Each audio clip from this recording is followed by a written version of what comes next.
They could pop them in here. That would be awesome. That would be awesome. But anyway, we're going to start the service with a song called "This Is the Day," and I'm going to try and bring myself down into reality. So if you would all please rise and join Sing in, along.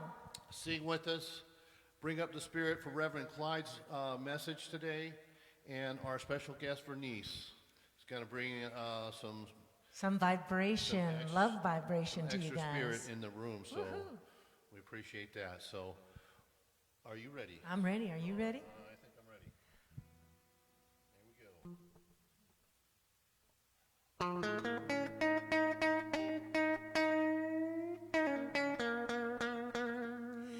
This is the day that the Lord has made. I will rejoice and be glad in it. Sing that with us. This is the day that the Lord has made. I will rejoice and be glad in it. This is the day, a day to be seized, yeah. A day I can feel my spirit set free. Yes, this is the day. It's time to fly higher and high up in the sky.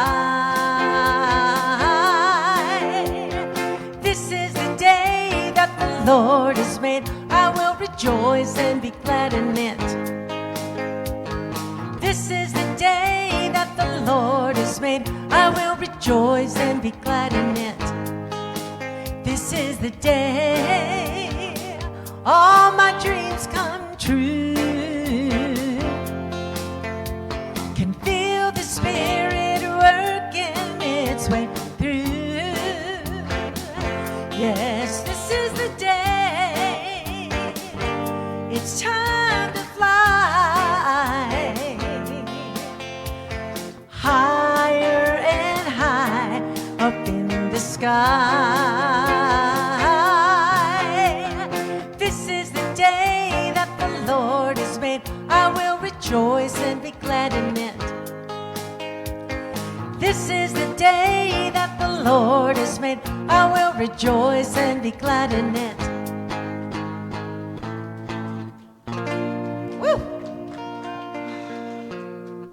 Good morning, everyone. Welcome to the West Valley Center for Spiritual Living. I'm Sue Witter, and this is the last day that I will not have an official title in front of my name of Rev. On Wednesday morning at 9:30, I'll be taking my oral panels. So if y'all would keep me in your prayer at that, in and around that time, it would be greatly appreciated. But I'm very excited. It's been that's right, long time coming. So I am looking forward to it. And we're having a big festivity here on the 1st of September, so please join us. Julie looked at me at one point and went, "Are you going to show up?" And I said, "Yes, I promise I will." Because people who know me know that I'm not good at that. But I'm excited about this one. So anyway, welcome. And we'd like to start with Reverend Susan is the practitioner and the minister supporting the service today. And we have prayer requests that are available. There's a box back on the altar. You can put a public one up on the wall. It's actually a magic wall. You can use a magnet on it. There's one in the home space. So please, the practitioners love to be able to pray with you and for you.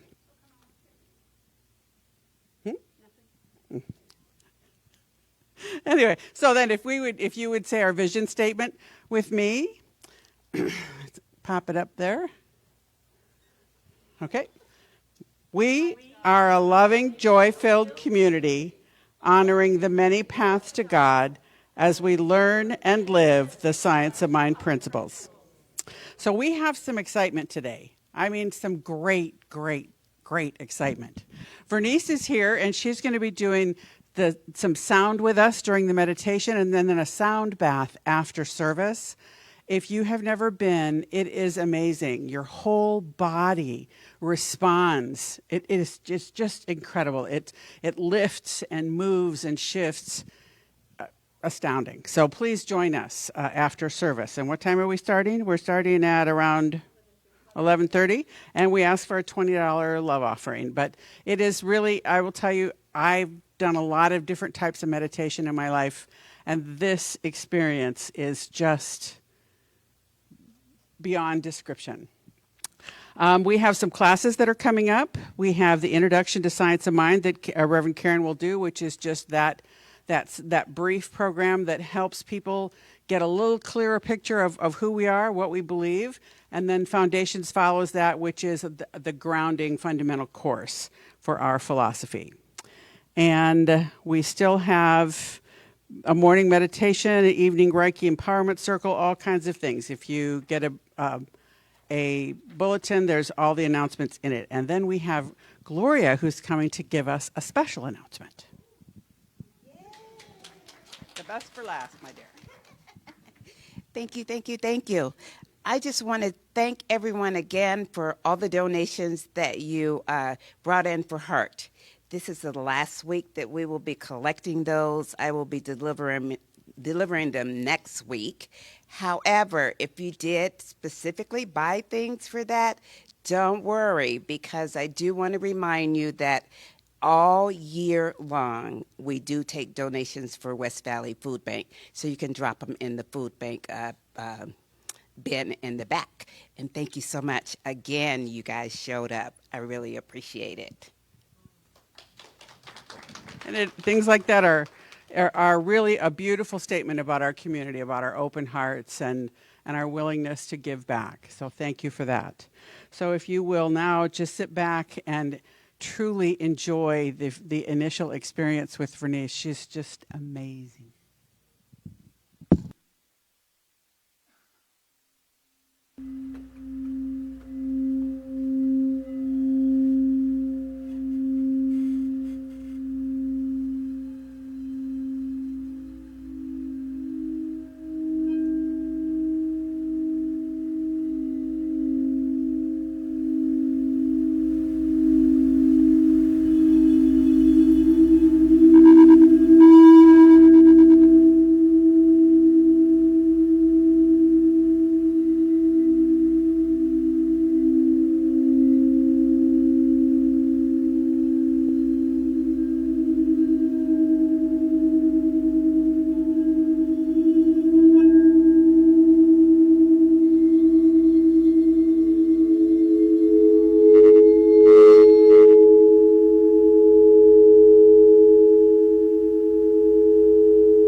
God morning. This incredible, unbelievable vibrational energy that is flowing in this room right here and now. I call it God. It is perfect, divine, infinite wisdom, never-ending love is right here in this very room, right here and now. As we come together to honor and acknowledge our oneness with the divine, as we open our hearts and our minds to a greater knowingness of our connection with that divine one, which I call God, that spirit that's vibrating complete peace and comfort through every cell of our beings. And as I know this for myself, I know this for each and every one of us here in this very room and at home with us watching today. All there is God. That divine presence that we acknowledge we are one with as we come together to listen to Spirit speak through Clyde and share the wisdom that you need to hear today in this moment. I know that that ever-loving presence is flowing to and through each of us. With great gratitude, I say thank you, God, for this opportunity to feel the energy that will be unfolding before us and around us throughout the day and the early afternoon. It is with great gratitude, again, I say thank you, Mother, Father, God, for the Bradfords, for Bernice, for Clyde, for Sue Witter, and for everyone in this room. I release this into the universal law that it is flowing right here and now. And together we say, and so it is. Wow. I don't know how you guys stayed awake, because that music almost took me to sleep. Today's reading is from the Science of Mind text. Oneness with all. When we know our oneness with God and law, what a great burden is removed. Any sense of opposition is removed from the consciousness which perceives unity. That which we call our subjective mind is but a point in the universal mind where our personality maintains its individual expression of spirit. If we think of ourselves as being separate from the universe, we shall be limited by this thought. For it is a belief in separation from God which binds and limits. We are bound by nothing except belief. They could not enter in because of their unbelief and because they limited the Holy One of Israel. Let's just take a minute and allow the vibrational music and the words to resonate with each and every one of ourselves as we continue to open our oneness with the divine. And so it is.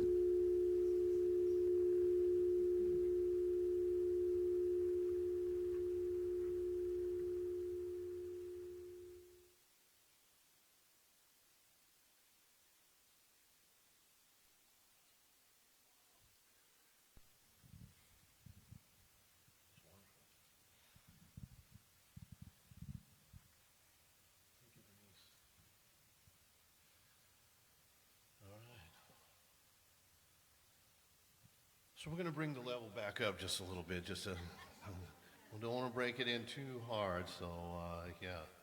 Get ready. Yeah, here we go.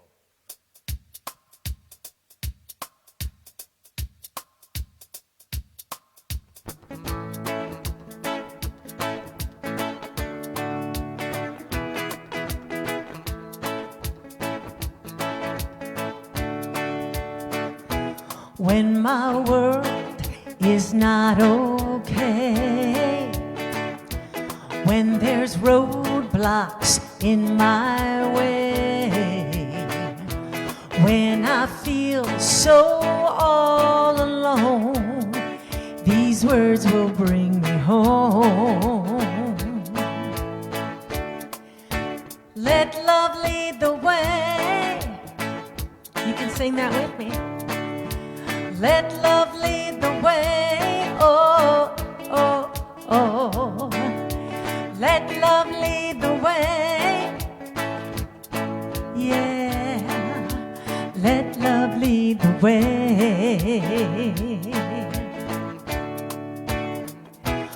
when we can't see eye to eye, no matter how we try, we can find our harmony if you sing along with me.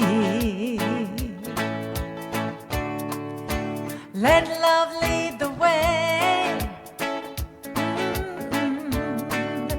Let love lead the way. Oh, oh, oh. Let love lead the way. Yeah. Let love lead the way.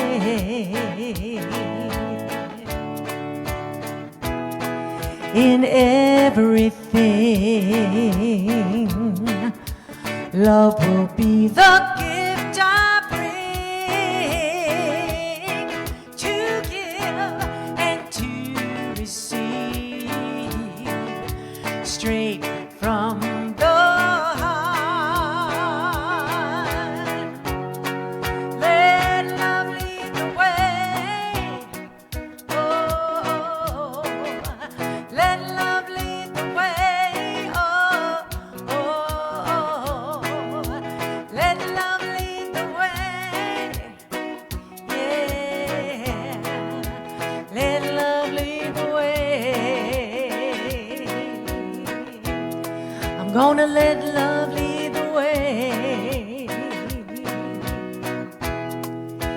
Let love lead the way.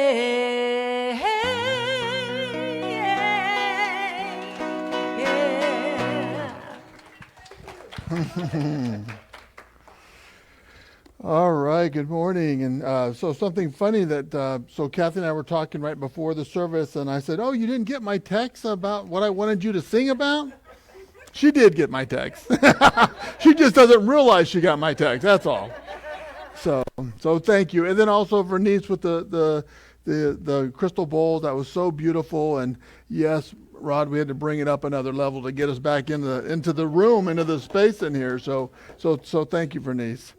So the title of my talk today is The Mind of God. And so I've been kind of playing around with this a little bit, and it's really funny that that when people ask me, what's the title of your talk, for some reason I feel like I have to say it with a deeper voice and louder, with the mind of God. I don't know why, that it just sounds better that way, right? And so that's how I've been saying it every time somebody asks me, and it's like, what? So anyway, so that's the title of my talk, is The Mind of God. And so when you hear the mind of God, what image do you get?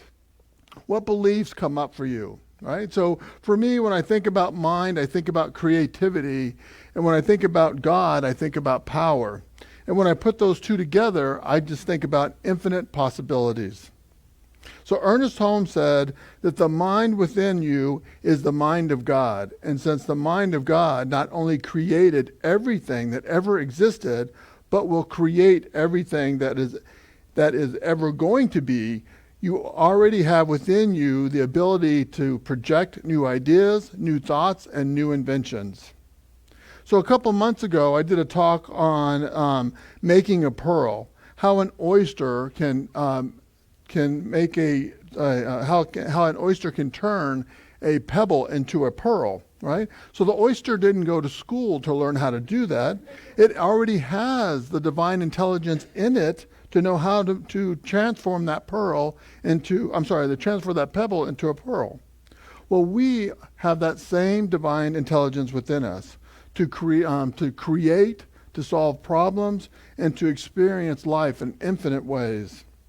So if we can allow the mind of God's spiritual principle to be the foundation that we stand on to experience life from. I love practical spirituality.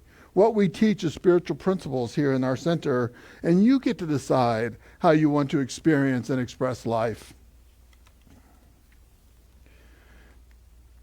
So my talk was inspired by our Wednesday night study group, we're reviewing this section in the book where they have the power within you, the law within you, the friend within you.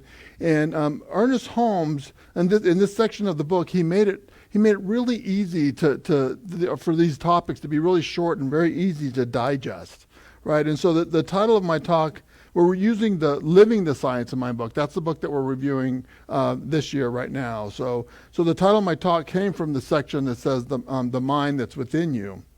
And so I'm really grateful that our community gets together on Wednesday night for our study group, and we study the science of mind principles, and we figure out how they apply in our life. We are all religious practitioners because we are studying and practice spiritual principles, but we do not all say them the same way. We don't use them the same way, and a lot of times we don't even agree on the application of how we apply them to our own life. The true gift in sharing these spiritual principles when we get together is we get to hear how all the different perspectives about how people use and understand the spiritual principles. And that reveals the truth to me. So I have this image that we're sitting around this big table, and there's all these pieces of the puzzle on the table, and we're all sitting around and we're talking about spiritual principles. And then I find this one piece of puzzle that fits so perfectly in my puzzle, and it becomes clear to me about that spiritual truth. And I have a shift in my consciousness. I understand how it applies to my life and all life.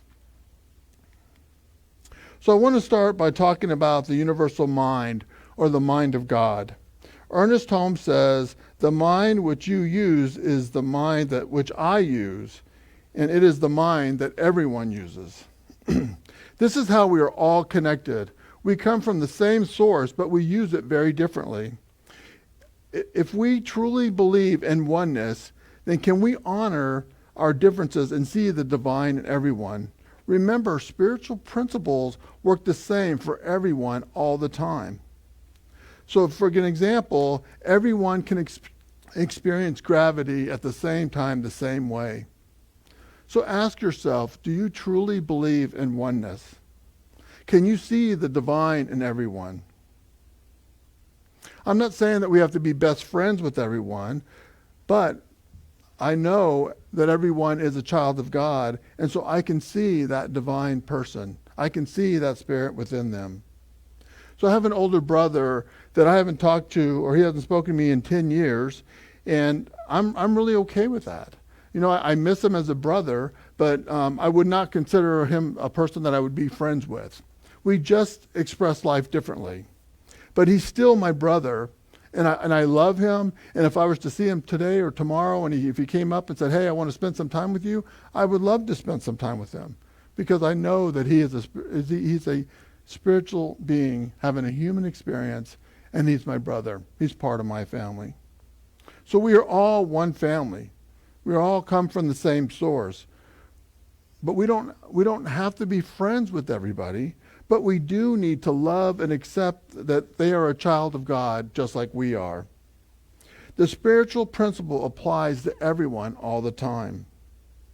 So our theme this year is Change Your World. Our nation's going through a lot of changes right now, and our consciousness is part of the whole. So remember, there's only one mind.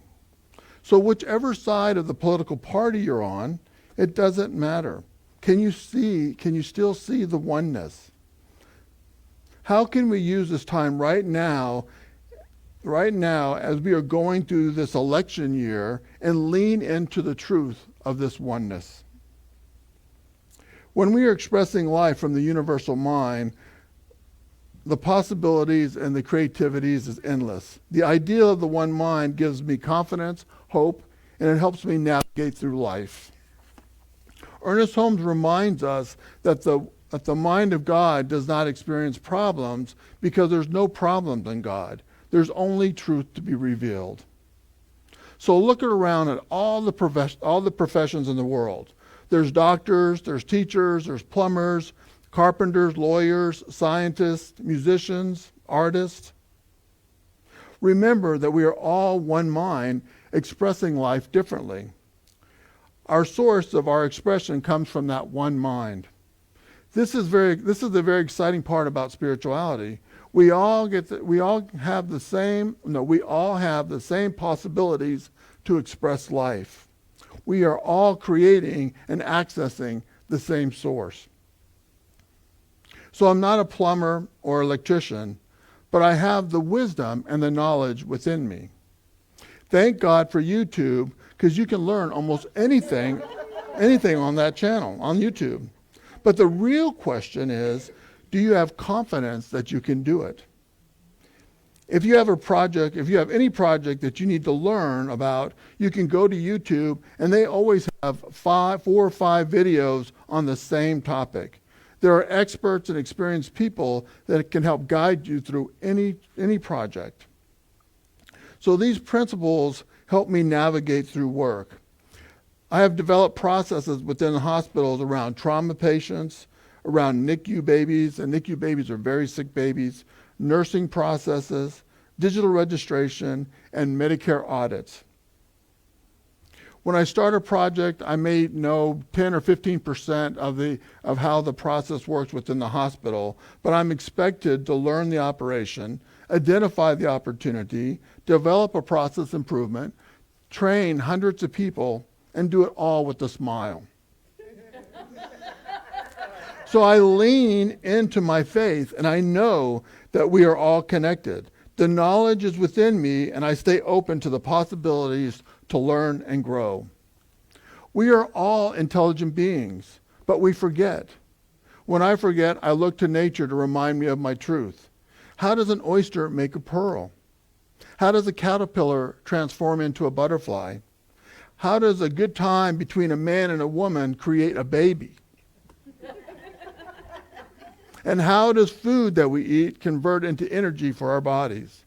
This intelligence is in, through, and all around us, and we get to choose how to use it. So how does our bodies heal from an injury? There are millions of cells within our body that are operating independently of each other and at the same time for one common goal, and that is to support our body. So when I think about support, I think about those cells in my body working together for that one common goal. I view people in the world the same way. Each one of us is unique. Each one of us is expressing life differently, but we all have the same common goal. We learn who we are, we learn how we fit in this universe, and we express life. I believe that we are all agents of God, here to support each other.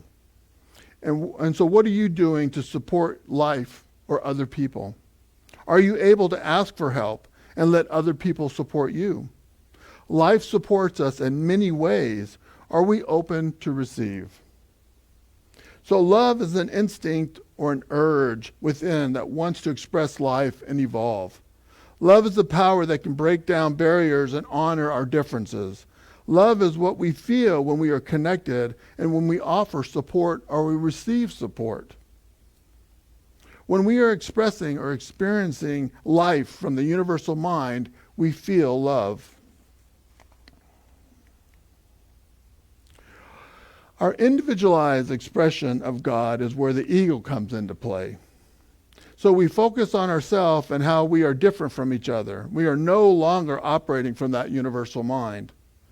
This is the perfect message that Reverend Susan was talking about the oneness, right? So we focus on the differences and we forget that we're all connected. We are a gift with the freedom of choice, and each one of us gets to decide how to use and express life. Your ego is your conscious mind, the part of your identity that considers yourself. So Deepak Chopra is an Indian author, American author, considered a New Age guru, and he has written a lot of books, a lot of my favorite books. And this is how he identifies ego. The ego is not who we really are. The ego is your self-image. It is your social mask. It is the role that you are playing, and your social mask thrives on approval. So this little cartoon caption up here is these 2 chickens, and one chicken that's outside the cage, he says, "I'm a free-range chicken, man," and he's flashing the peace sign. right? The other chicken that's in the cage says, well, big deal. I live in a gated community. So which social image mask are you wearing? So Google defines ego as the ego is used to refer to a person's sense of self. It encompasses their thoughts, their feelings, including self-esteem, and their sense of self-importance. We all have an ego. A healthy ego is a good thing because it boosts our self-confidence. It pushes us to confront and overcome our fears. But the ego can also create separation.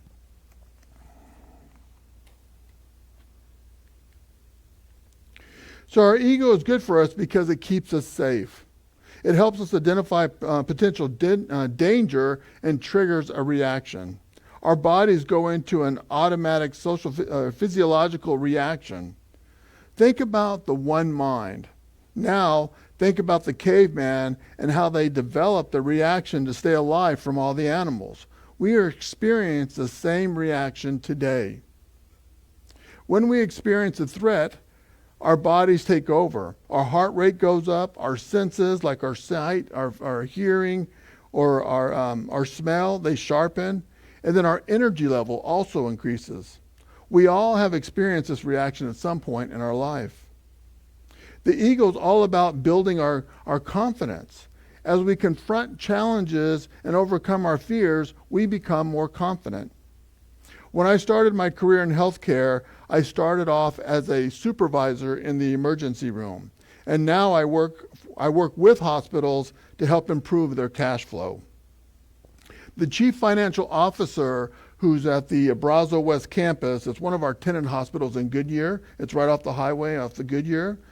That chief financial officer, she was a candy striper at 16 years old in that hospital, and she became the chief financial officer for that hospital. It's incredible. And she's an incredible dynamic woman. So our ego is our professional coach and always motivating us to do more, to be more, and achieve more. I know that we've all heard that small voice inside of us, and sometimes that voice is not nice to us. And other times, it's the driving force to our success. So too much of anything, especially our ego, can make our lives challenging. So I love chocolate chip cookies, and I think everyone in here can say that they love Mark Reed's chocolate chip cookies. But can you imagine if he doubled the amount of chocolate chips in the recipe? We probably couldn't pick up the cookie and eat the cookie. It would be hard to eat. And for all of you coffee drinkers out there who like sugar in their coffee, I personally like to drink my coffee black, but just imagine putting in 10 tablespoons of coffee in your sugar, or 10 tablespoons of sugar in your coffee, right? Too much of anything makes life challenging. So our ego works the same way. So when we live from a place of doubt, our ego has taken over. When was the last time you saw a saber-toothed tiger in your neighborhood and you were fearful for your life? A lot of our fear comes from the unknown. We do not know what the outcome will be of something or why changes are occurring. The ego likes control and does not like change.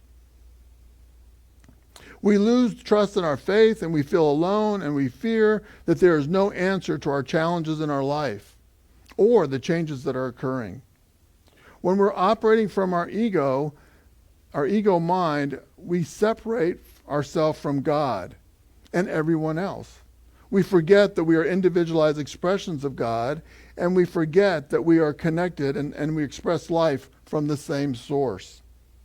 We forget that we are supported and guided, and we can feel very lonely. One of our biggest challenges for our ego in our spirituality is letting go. We believe that you can change your thinking, you can change your life. We believe if we create a mental equivalent in our mind of what we want to experience or what we want to demonstrate, that we don't have to worry about the how, we just have to stay focused on the what. Sit with your ego on that belief, and it won't be saying nice things to you. The ego likes control, and when you say, God's got this, it goes crazy. How many times have we wanted to experience something new or different in our lives, but we were frustrated because it wasn't going the way that we wanted to experience it? So Mark and I have moved to Central Phoenix. And when we started looking for a house, we found a house that we wanted to purchase at Central and Northern in Phoenix. And we felt like it was the perfect house, the perfect location, and the perfect price.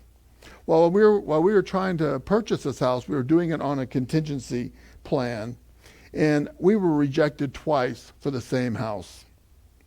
So we actually, the first time we were rejected, we mourned the loss. We told ourselves, let's just mourn the loss, let it go. And then we had another chance again to buy the house again. And then the second time that we got rejected, we said, nope, this is not the right house, right? And so what happened is that the buyers that were trying to buy the house in front of us, they would go through an inspection of the house. And the first inspection they went through, the first time the inspection went through, the guy backed out, the people backed out.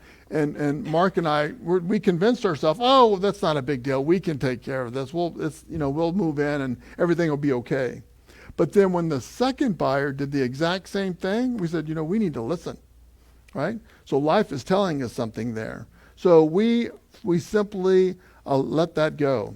So as soon as we released the control of that one house that was at Northern and Central, when we let go that was not the house for us, then another house opened up that we love, and we found our perfect home. So Mark had to deal with his ego, and he had to deal with my ego, and that wasn't easy. So when you're in a relationship, you get to deal with two egos at the same time. So we learned a lot from each other, but I will tell you that we refused to allow our ego to create doubt. We knew that we could find a house to make us happy. So right now, we live in Central Phoenix, and we love our new home, we love the location, and we love the price. So when we live from ego, we forget that we are all individualized expressions of God. We forget that we express life from that one mind, and we start creating barriers between us. We stop supporting and understanding each other, and we create that otherness that Reverend Karen was talking about a couple weeks ago. We separate ourselves from our families, from our friends, and from our loved ones. Separation and isolation create fear, and the ego loves it when we have fear and doubt. So when we are living from the mind of God, we practice the spiritual principle of oneness. There is no separation from God or from each other. We recognize that we are never alone, and we honor the differences in each other, knowing that we are individualized expressions of God. We support and accept support because we believe that we are all agents of God, and just like the cells in our body, we have one common goal, and that is to express life in our own unique way. So how do we practice oneness? So we come to Sunday service, and we hear the message on Sunday service. We hear the reading of the oneness on Sunday service. We take classes, and we learn more about our spiritual principles and how to apply them in our life. We attend the Sunday night or the Wednesday night study group where we talk about the spiritual principles and we apply them in our life. And of course, meditation. I know we talk about meditation, and I'm telling you that meditation is the answer for everything. If you had a solid meditation practice where you're meditating every day, then you will see a change in your life. I cannot speak to the benefits of it. I have a friend just recently that he has a very solid, strong meditation practice, and he is a completely different person than he was a year ago. And we offer meditation here every Sunday morning right before service, 15-minute meditation. So it's a great way to start that practice. But meditation is the quickest way to experience oneness, but it's not the easiest way. And if you want to know why, come and talk to me after service, and I'll explain it to you. So artists, dancers, musicians, They all experience oneness, right? So they get into the zone of space of creating art or dancing, and I used to love to dance, or singing, and life just falls away, right? They become fully present in the moment, and the world just opens up, and the possibilities of life just begin to flow. And that's, I truly believe, how artists create artists, how musicians create music, because they're in that zone, and it just flows naturally. So Mark has converted our dining room into his studio. And I love to see him in there doing his little research, creating, and painting. So this is an example of something that he created. This is actually a birthday present that he gave to me. And it's a little difficult to see, but the circle on the top is a record album, okay? And he's doing pointillism, where it's not painting with the paintbrush, it's dots, right? And so you can see there's a lot of dots on that thing, so it takes a little time to do it. So it's beautiful the way it looks. But this is how creativity works, right? So that album is The Greatest Showman. And he knows that that's my favorite movie, right? My favorite song is A Million Dreams from that album. I love it. If you haven't heard the album, it's fantastic. It really speaks to me. But the song is A Million Dreams. And you see the lyrics that's below the album there? This is creativity. I'm trying to show you creativity here. He chose that lyrics as he was singing to me. Okay? And then you see around the outside edge of that album, the lyrics notes are also painted around that edge of that lyrics. That's a beautiful expression of art, and I love it. So again, when he's there like an artist and he's in that place of creating, I really feel that that's when an artist, a musician, are dancing with the divine, right? When they're experiencing that. So this is another example, probably one that people probably don't like as much, but this is how I experience oneness, right? So this is a picture of Mark and I. We went mountain biking a couple weeks ago, and a friend of ours took that picture, which I think is a great picture. And so and I've shared with you guys before that when I go running, when I'm running, that I'll get into this meditative state where my body feels like an engine. And I can almost see myself just running, right? I separate from my body. It's hard to explain. And then everything just opens up. And I just get flooded with ideas of all the things I might be working on as projects or conversations that I've had. And I get flooded with all of these beautiful gifts, right? And so I know in that moment, and I truly honor that when that happens. I experience it and I feel it. And so I'm trying to give you guys examples so when you guys experience it, honor that experience with that oneness, with that divine, right? So I also experience that same experience when I'm riding my bike, when we're mountain biking. But the difference is, now I'm on my mountain bike, and it's a very narrow trail, and on both sides there's all kinds of cactus and rocks and boulders and everything, so it's actually kind of scary, but you have to stay focused on the path, right? And so here I'm riding, we go very early in the morning, it's always a beautiful morning, and I'm focused on riding on this path, and all of a sudden, life opens up. And I feel the presence of Spirit right there where I am. And it's a beautiful experience, but I have to stay focused on riding on the path, right? Because if I don't stay focused, I'm going to fall. And I have fallen before because I get off in daydreaming and stuff. So usually when that happens, I usually have to say, not right now, God. I'm riding my bike, right? So so when I'm running, it's okay, but when I'm riding my bike, no.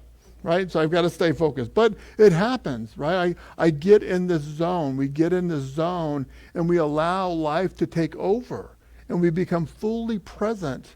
And that's when we're dancing with the divine. That's when we feel the oneness. That's where we should be experiencing and expressing life from. So I can relate this back to Ernest Holmes. And the reason why I say that is because, when he wrote the textbook, The Science of Mind textbook or Living the Science of Mind, I really feel that he experienced the same thing.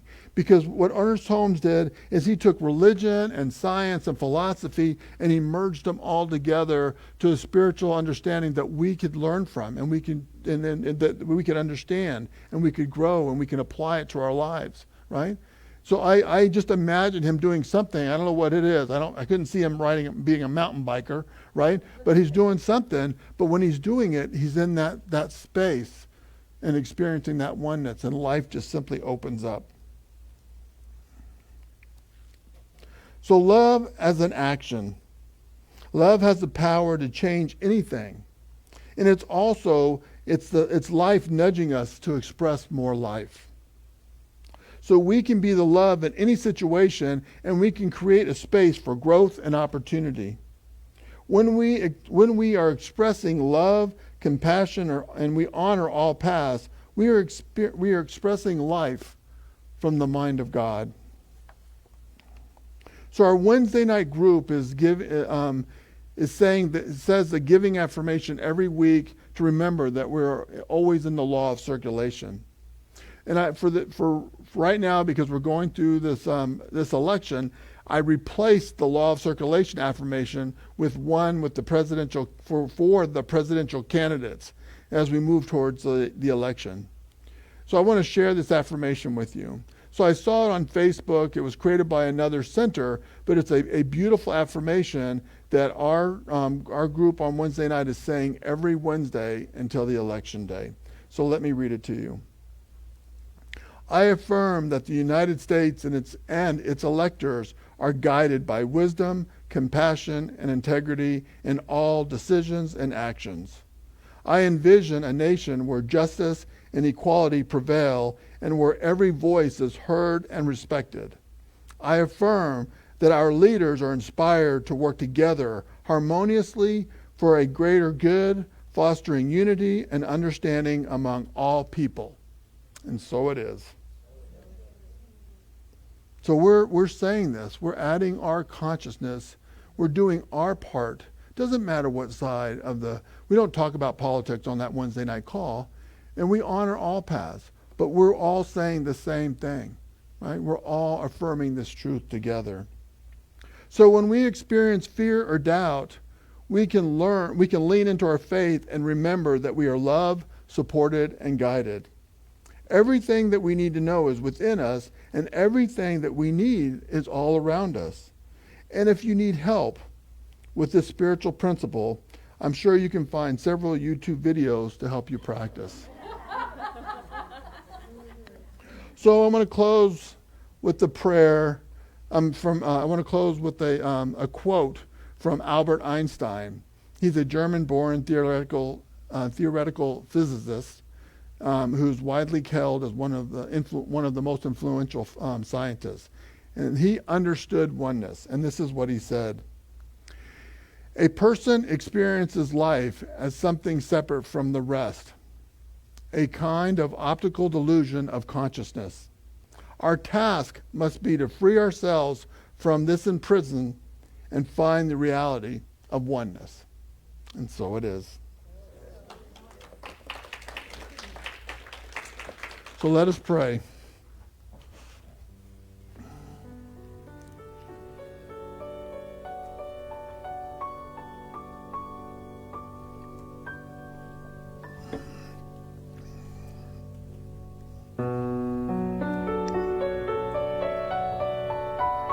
So as we move into this space,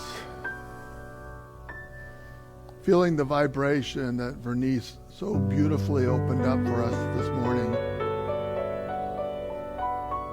it is running through every cell in our body. We continue to feel that same vibration right here, right now. Recognizing that divine spirit is always present right where we are. That life is always supporting, always guiding, always directing, always providing. So I know that each one of us is part of that life. Each one of us is that beautiful expression expressing life in our own unique way. And just like the cells in our body, we are all united with one common goal. We all come from that one source. And that goal in our life is to understand who we really are, that we are that expression of God, and to express life in our own unique way, that each one of us brings our gifts to the world. And as we move through this day, we move through this week, we move through this election, I know that each one of us is offering our consciousness of the highest and best good, not only for our own individual life, but for our nation.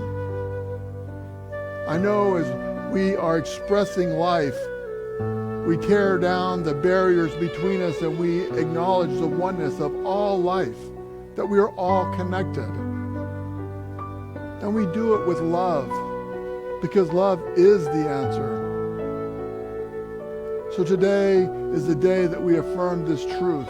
Today is the day that we operate our lives from the mind of God, knowing that we are loved and we're supported and we're guided, knowing that we're all connected, that we're never alone, knowing that we are all agents of God, giving support and receiving support. And this is a great place to be, a great place to remember, a great place to where we can live our life from. And so I'm so grateful to know this truth, not only for me, but for everyone in the whole world. I'm grateful of Ernest Holmes and him aligning himself with that divine spirit and creating the Science of Mind textbook and living the Science of Mind, and all the other books that he has created to help us understand spiritual principles so we can live and experience the life that we want to experience. And then I'm grateful for our community, because we come together to know this truth for one another, to support one another as we're on this beautiful journey called life. So I simply rest in this place of love and of peace and gratitude with infinite possibilities to express life. And together we say, and so it is.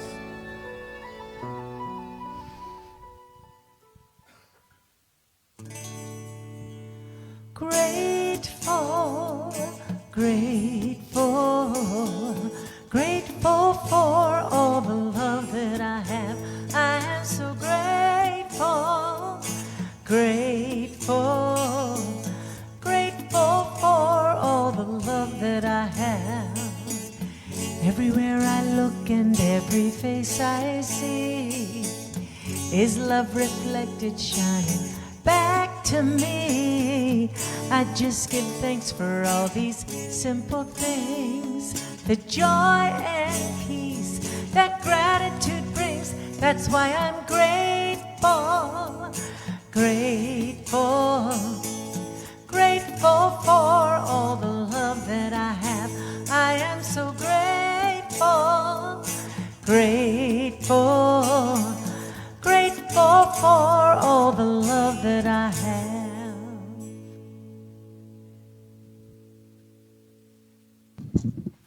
Thank you. Thank you so much. And thank you, Reverend Clyde. That touched my heart in so many ways. It's not even easy for me to pick one to focus on. So thank you. It touched me deeply. And I would like to let everybody know, I think that the meditation, when you're talking about meditation, and this is it. If you're talking about meditation, it changes your life. I really believe that what Vernice is going to give us this afternoon is absolutely one of the most powerful things you could experience. So I'm going to write a check for more than just my ticket. I'm going to contribute 3 or 4 more tickets. So if you are avoiding coming because you don't feel like you can afford the $20 fee or the love offering, it's on me. So thank you. And please join us. I truly cannot tell you how powerful I have been involved. I've listened with Vernice and others who do this sort of thing, and it is amazing. So please join us. And now it's time for our giving affirmation. So if you will know that there's a contribution box on the way into Papke Hall, one in the back, one out at home space. Please take your contribution if you have it with you and put it on your heart, or just imagine the gift that you're giving and say with me, I live in a consciousness of good. Divine love blesses and multiplies all that I am, all that I have, all that I give, and all that I receive. Thank you, God. So please join us. And we're having refreshments in Papke Hall between now and the 11:30, between now and 11:30. So please join us for both. And with that, take it away. There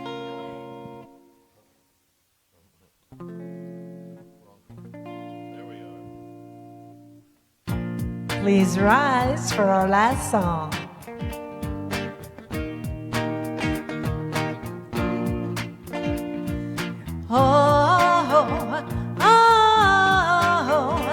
Oh, it feels so good to be alive. Sing that with me. Oh, it feels so good to be alive. I ain't thinking about my problems. I'm living now. I'm living now. And I ain't gonna worry about the future. I'm living now. I'm living now. So put your hands up if you feel like having a good time. Put your hands up if you're sharing love with all. And raise your cup if you're hopeful for tomorrow. Put your hands up if you're ready to have some fun. And sing it with me. Oh, it feels so good to be alive. Oh, it feels so good to be alive. Feels good, don't it? Feels good, don't it? Only got one life, live in the moment. Feels good, don't it? Feels good, don't it? Only got one life, live in the moment. Feels good, don't it? Feels good, don't it? Only got one life, live in the moment. Feels good, don't it? Feels good, don't it? Only got one life, live. Oh, it feels so good to be alive. Oh, it feels so good to be alive. One more time. Oh, it feels so good to be alive. Woo. All right.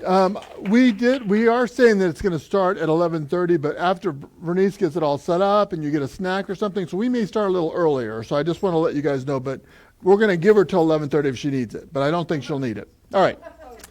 All right, so let's say our closing affirmation so Bernice can get set up. So repeat after me. Repeat after me. I am God expressing. I am God expressing. And I practice oneness in all my actions. And I practice oneness in all my actions. And so it is.